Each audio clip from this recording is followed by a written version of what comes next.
Hi.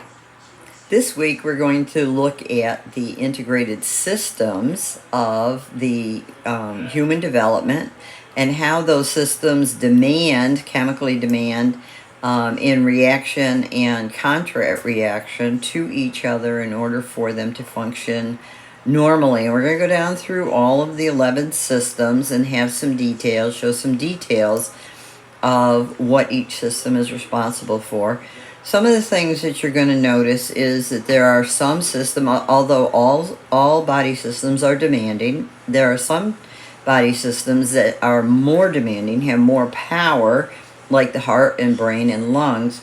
And so they are overriding other systems. There are other systems that have to function, but they wait their turn, basically, like the endocrine system, where it'll sit back and wait until you go to sleep, and then it'll begin to run through the hormones, distribute the hormones, and make the changes in all of the organs that are made through hormone activity. And it's pretty interesting. It's probably the biology you might be closest related to as far as all of the different systems.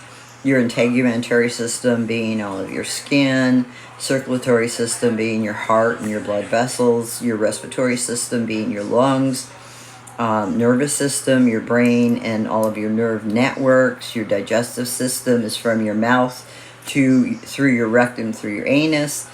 Urinary tract is from your kidneys out to your bladder, out the urethra. All of the different kinds of things that occur in our body that we're familiar with when they're abnormal. We take them for granted usually when they're normal. But when they're abnormal, that's when we're sick, basically. One of the systems, actually two of the systems that you might be most interested in, and we talked earlier about, but in relation to your virus paper and understanding how viruses attack the body, is the immune system or the lymphatic system. And this is your system of immunity. And if you are a healthy person and you haven't taken a lot of medications, or you don't have a chronic disease or a chronic problem where you have taken a lot of medication, your body will develop an immune system that is strong in protecting the rest of the integrated systems in your body. And there's actually a threefold defense in your immune system. First, you have barriers. And the barriers are your skin intact without any cuts or abrasions or break in your skin. The membranes, the mucous membranes that are throughout your body, beginning with your mouth, that have protective mechanisms, and your some chemical responses. For instance, you have the enzymes in your mouth will keep the environment in your mouth in an acidic pH. And so if it's an acidic pH, that means the environment is agitated and irritable and tends not to allow bacteria to grow or for infection to grow. Now, there's also non-specific systems in your body that act and react for immune purposes. Things like your white blood cells that are normally present, but as soon as there's an indication that you may have an infection in your body, they multiply dramatically. That's where we get swollen glands from. When the lymph fluid multiplies and the white blood cells multiply, identifying that there is some sort of an infection in the body, they gather in those glands. They're developed and gather in those glands. So if you have swollen glands, that's not your problem. Swollen glands is your defense. The problem is something that your body has already identified is an attacker. And so the swollen glands are a result of the white blood cells and the lymph fluid radically multiplying to protect you. Also in the non-specific, I want to make sure I get all this in. One non-specific are macrophages. Macrophages are a type of white blood cell that again, are present in your body. They float around and they eat up little things that are in your bloodstream that shouldn't be there. And again, they become very active when those things that should not be there multiply. One of the ways I like to identify, or I like to explain your immune system, is it's a defense. Your body is like a castle that has many defenders, many soldiers who can defend it. And on a day-to-day activity, there might be, a few people walking around up on the top of the castle walls or looking out. Not a lot of problems. Everything looks good and clear and wonderful. But when the enemy, which is called an antigen, anything that attacks the body is called an antigen. When the enemy is in sight, can be seen, then the soldiers in that castle begin to multiply. They begin to become more active in their work.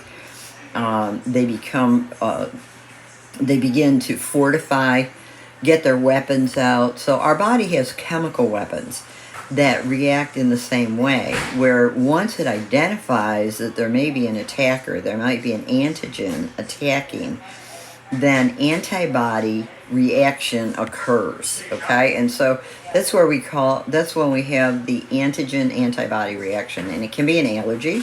An allergy can be an antigen, can be a pathogenic bacteria or pathogenic organism, which means if it's pathogenic, it means that it is disease causing. Now you have to remember that you have multiple bacteria in your body, millions, billions of bacteria in your body that help your body functions to work.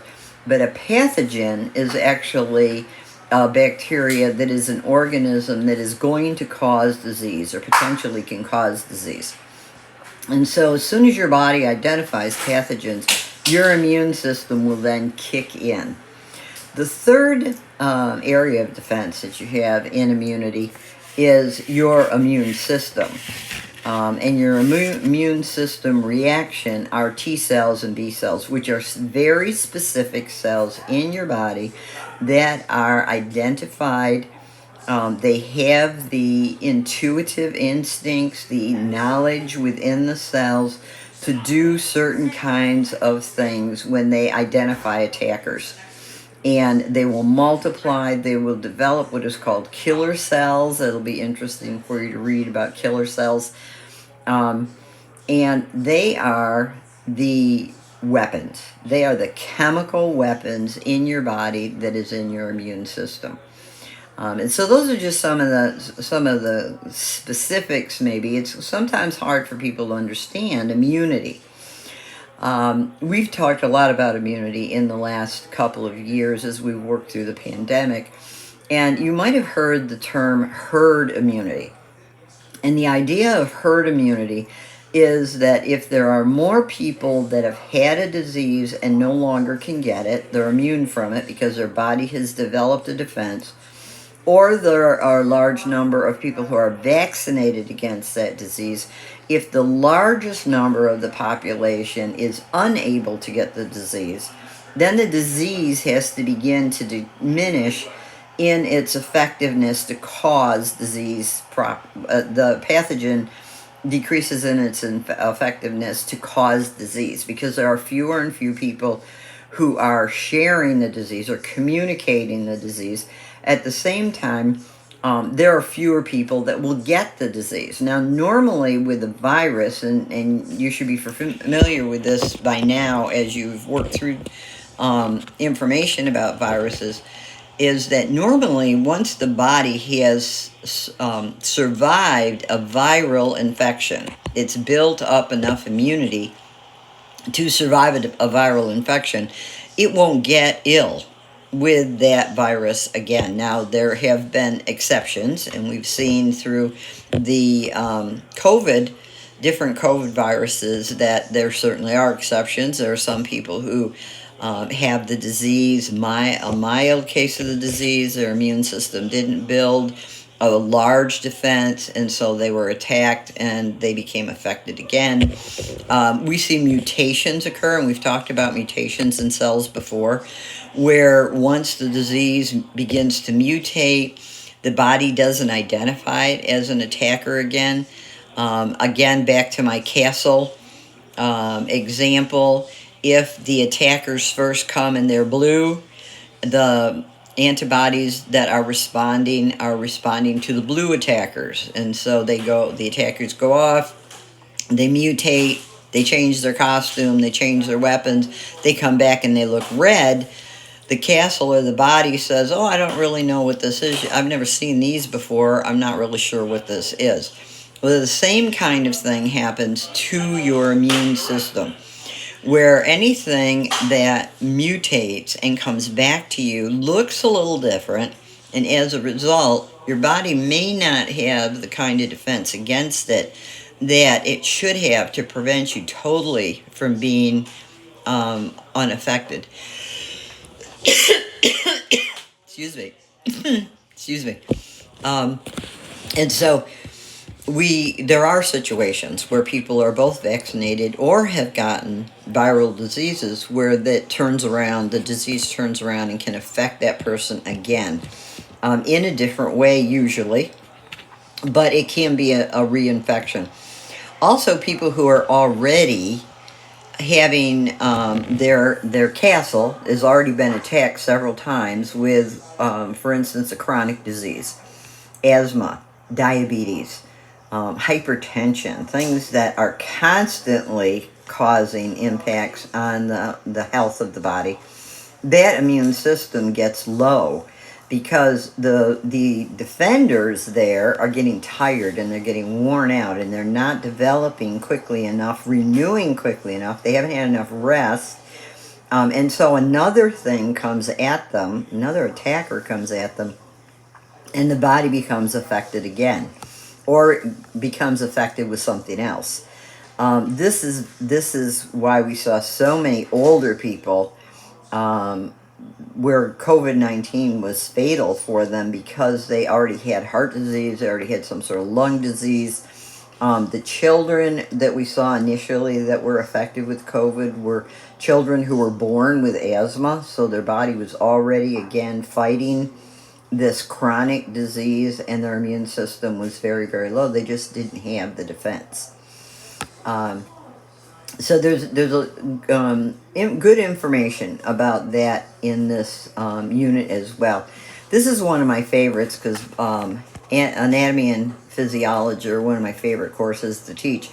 And if we understand what is normal in our body, and this is just good for us individually, if we understand what is normal in our body and how things in our environment, things from the exterior affect our body, then we can identify abnormals right away. And the very best way to prevent illness is to have a regular physical checkup once a year, because anything that's caught early is much easier to treat. And also having the knowledge of what is good for your body, what is high risk, because preventing an illness is always easier than trying to cure illnesses. And so this chapter should be a pretty good chapter for you to get through. I'm hoping that you'll understand it pretty clearly. I am very happy with your quizzes. You did a great job. I haven't started reading. I have some virus papers that I haven't started reading yet, but I will get into that this week. And again, if you have any questions or if you need any kind of clarification, please email me, and I will be happy to get back to you as soon as I can. Have a great week.